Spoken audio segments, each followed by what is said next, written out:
It's time for a crappy story. Well, at least crappy for me. Sort of. Alright, let's begin. I may or may not have cancer. Yep, that's it. Alright. Video done. Moving on. Nah, it'd be kind of mean to, just leave it at that and not explain. So, discovered a lump on one of my testicles, which obviously sucks. And if it was just me, I would have waited till I was home to get it checked out for the fact that I need to pay for, medical expenses here, whereas in Canada I don't. And the fact that I was planning on returning probably December 1st, because my girlfriend is going to go to the US next year. Our plan is to kind of go there together once she's settled in and go back there. So I was planning on, and she's working all of December pretty much every single day to save up money to get ready for that. So there's no point in me staying here. So we pretty much agreed, like, all right, start of December, I'll go home, visit family, friends for the holidays, stuff like that. Keep setting up the business. And then, once the business is set up and once she's in the US, then, I can join her there. That was kind of the plan. So my plan was to leave probably December 1st, go home, do everything I just discussed. But now because of this, my plans have changed. So, yeah, as I was saying, if it was just for me, I would have waited till I was home December 1st to do all that. But because, my girlfriend is very worried about me, it's kind of funny because she's more worried about me than I am about myself. But that's normal. Like, if she was sick, I would be more worried about her than she is about herself. It's just normal. It's human nature. So, yeah, didn't really want to deal with this while I was traveling. But, I'm like, I'm just going to go and get it checked out. It's probably nothing. That way, I can tell her, hey, it's nothing. You don't need to worry. Everything's good. Unfortunately, it was not nothing. So yesterday, went to the doctor's office, found a urologist here, scheduled an appointment, went in, did the exam. He's like, I'm not 100% sure what it is. Given its location, it's probably not cancerous, but there's a good chance that it's a tumor or a cyst of some sort. I would recommend getting an ultrasound to make sure that everything's okay and to have, more of an idea what we're working with. So a couple hours came back later, I came back, did the ultrasound, and then got the diagnosis, which is tumor. Yay! Now, of course, it's impossible to know if it's cancerous or not until we do a biopsy, but it just doesn't make sense for me to do all those things here because from what I've heard, I don't know personally, but from what I've heard, the medical system down here isn't the best. So it makes more sense to go back to Canada to do that, especially since it's free for me in Canada as a Canadian. So it's like, why would I pay for stuff here when I could just do it for free in Canada? And the doctor's conclusion was it's a tumor. There's no way of knowing if it's cancerous or not. But this kind of cancer does spread very quickly. So my expert opinion, go home as quickly as possible, get it checked out, do whatever you need to do. And of course I'm like, crap, I don't want to go home, but given this diagnosis, I can't choose to stay here because my girlfriend's gonna hate me. I don't want her to be miserable. Plus, I also don't want to risk my life unduly. Now, a few explanations. First of all, I believe that sickness and illness and things like that are physical manifestations of how we feel inside. And unfortunately for me, for most of my life, I abused a portion of myself, the sexual portion of myself. I watched porn all these years and, I was always very insecure about that part of myself. And, all those things that eventually, led to very low self-esteem and, watching porn, erectile dysfunction, everything. So I'm like, all right, I hate this part of myself. That's what I'm saying to myself subconsciously for all these years, even though I didn't realize it. So I'm telling myself, I hate this part of myself subconsciously. And then, of course, what happens? It stops working properly, of course, when you're treated that way. What do? Instead of being like, oh crap, I messed up, let me show this part of myself that I actually love and care for it. No, I'm like, I'm going to drug you so you work better. And yeah, okay, that kind of works. But, that's not really a healthy relationship because, okay, it doesn't seem that bad because it's just me. This is how I treat myself. Okay, whatever. We all have problems. But if you think this sexual part of me as a separate entity, and I did all those things to that person, physically, emotionally, mentally abused it for all these years, I'd be in fucking jail right now. And it's like, all right, it made me realize I can't afford to, keep rejecting that part of me, to keep, diminishing and putting it down. So it's like I need to show it that I love it. And it's like, yeah, of course, given everything that I've done, there's no there's no surprise really when you think about it. Of course I develop, a tumor or cancer, whatever this ends up being. It's like it's not surprising. So out of respect for that part of myself, I also cannot ignore this. So because of all those things, I'm like, crap, I gotta go home a month earlier than planned, even though I don't want to. And I don't really have anything to go back to, and there's so much crap waiting for me back home. But it's just like, I don't have a choice. So luckily, my friend who is a financial advisor and through which I got my travel insurance, he's like, hey, you should call your travel insurance. Maybe this can count as a medical emergency and your flight home can be covered. I'm like, ooh, okay, that's one positive note in all this crap shit. So, called yesterday and turns out it is covered because the doctor recommended I go home as soon as possible to get that fixed. My flight home is going to be covered. So I'm like, cool. Went back, got him to sign a paper and everything.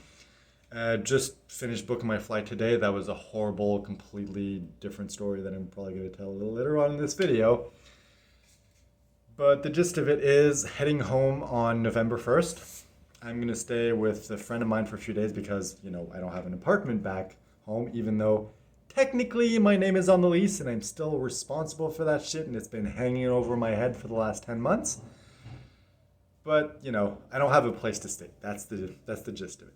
So, I'm going to go back home, stay with my friend for a few days. I'm going to need to go to the DMV to reactivate my driver's license and my medical card because they both expired while I was away. So I need to deal with that. So it's like, first bullshit is like, all right, cool, I might have cancer. That kind of sucks. Second thing is, oh, great, I need to buy a plane ticket and then deal with being at the airport and going through customs and all that crap. Then I need to go home, deal with the DMV, waiting in line forever to get my new driver's license and my new medical card so that I can go to the hospital once again, spend entire days just waiting for tests, all to maybe be told that I have cancer. So definitely not looking forward to coming home. Yes, I'm looking forward to seeing my friends and family again, but I'm really not looking forward to all that other crap that I just described. And the funniest thing, well, it's not really funny, but the amusing thing in this is that the prospect of cancer does not scare me whatsoever. Even if this is cancer, the absolute worst situation is I lose a testicle. Yes, that definitely sucks. I don't want that to happen. But I'm like, no matter what, this is not fucking killing me. I refuse to let this kill me. So, I'm not afraid when it comes to that. It's more about like all this shit that comes with it. The fact that my girlfriend is really worried about me and like I feel bad because I don't want her to worry, even though like I know I'd feel the exact same way in her position and there's nothing I can do to keep her from worrying aside from going back early and doing everything that I'm doing now. But it's just, yeah, it's not a fun situation. And yeah, the thing that scares me the most is this feeling of not having control. Like, I'm not afraid of death. I'm not afraid of having cancer. I just hate this feeling of I'm not in control. The plan was to stay an extra month and then go back. Boom. Just like that. It's out of my control. I need to go back now. It's like there's all these things that I need to do. And it's like the universe is like, snap, you no longer have control over your life. And I just fucking hate that feeling. So that is the worst part of this situation. By the way, sorry for swearing. It's just, this is kind of a raw emotional story. So I'm not going to hold back if swears come out. So that is the gist of, all that's been going on. So I'm leaving on Tuesday, November 1st, going home, spending a few days, maybe a week with a friend. I haven't discussed it exactly. Having to deal with all this, medical, getting my new Medicare card and driver's license and all that crap. And then, of course, I'm going to visit, friends and family and keep dealing with that and, get the tests and figure out exactly what's going on. But yeah, like the worst thing was buying the plane ticket. Because in order for it to be covered by my insurance, I need to get the cheapest economy flight that's available on whatever date I go home. So, went on Google Flights, found the cheapest flight, clicked on it, go to buy it. Unfortunately, it won't let me buy it. I don't know why. It just would not let me buy it. And I tried on my computer. I tried on my phone. I tried downloading the app. I tried every single thing possible. Didn't work. I'm like, all right. I managed to find a phone number, call them up, and managed to start the purchase on the phone. Of course, that took forever because the woman didn't speak French and my name is French, my address is French, everything's in French, so I had to spell everything out. And of course, she had a cold, so pronunciation was even more difficult. So it just made the entire process like super painful. Plus, when it got to the point where it's like, all right, I have your number, your phone, or your name, your address. I have all the details, the exact flight, the time, everything. We just need to get the payment. I'm going to send you to this payment processing feature thing where you can just put in the number for your credit card and it's going to be safe. So go there, start that process, and I type everything in. It's like, oh, incorrect number. Please try again. I'm like, oh, okay. So I try again, and midway through trying again the second time, fucking hangs up on me. I'm just like, great. She gave me like a confirmation number. I'm like, I didn't make the payment. The confirmation number is probably not gonna work, but I have nothing to lose, so let's go try it. So I go on the app, try it. Luckily, the payment number, the reference number worked. I was able to go in and it said, oh, payment not complete. So I'm like, cool, can I pay in the app? Nope, okay. Can I pay on the website? No, okay, that still doesn't work. So I guess I gotta call back. So I'll call back. Luckily, I managed to get reconnected to that same woman. So we just continue the process. She's like, I'm gonna send you that payment processing thing again. Hopefully it'll work this time. And the thing is, I don't need to just put my credit card number. I need to put the credit card number plus the expiration date, including the first two digits of the year, plus the CSV code, and then press pound to be sent back to her. Now I start going through that process, but because there's so many numbers, it won't let me get to it. Midway through, it's like, invalid number, please try again. So I try like 3 or 4 times. It finally sends me back to her, and she's like, all right, I'm not sure what happened. Let's try again. So she sends me back there, go through that same crap again. Still doesn't work, sends me back to her. She's like, if you want, we can try doing a manual, input. So you're going to need to give me the number for your credit card, and I'll input it on my end. And I'm like, yes, please, let's do that. I'm like, I don't want it to hang up. I just need this to be over. So give her the number. We wait, crossing our fingers, and finally, yes, payment processed. Okay, good. She's like, all right, let me just send you an email with the confirmation, the receipt, the ticket, all those things. So she sends the email. I wait. A couple seconds, still nothing. 30 seconds, nothing. Minute goes by, still nothing. She's like, I'm gonna send it again just to be sure. Finally, a couple minutes later, finally get it, check it, everything's fine. I'm like, okay, phew. Okay, I got my flight. Like the entire process took 2 hours, something that should have taken 10 minutes if I was able to do it online. So very annoying, very frustrating, but I'm like, it just fits in with all the other crap I've been going through, and I'm gonna continue going through over the next couple weeks.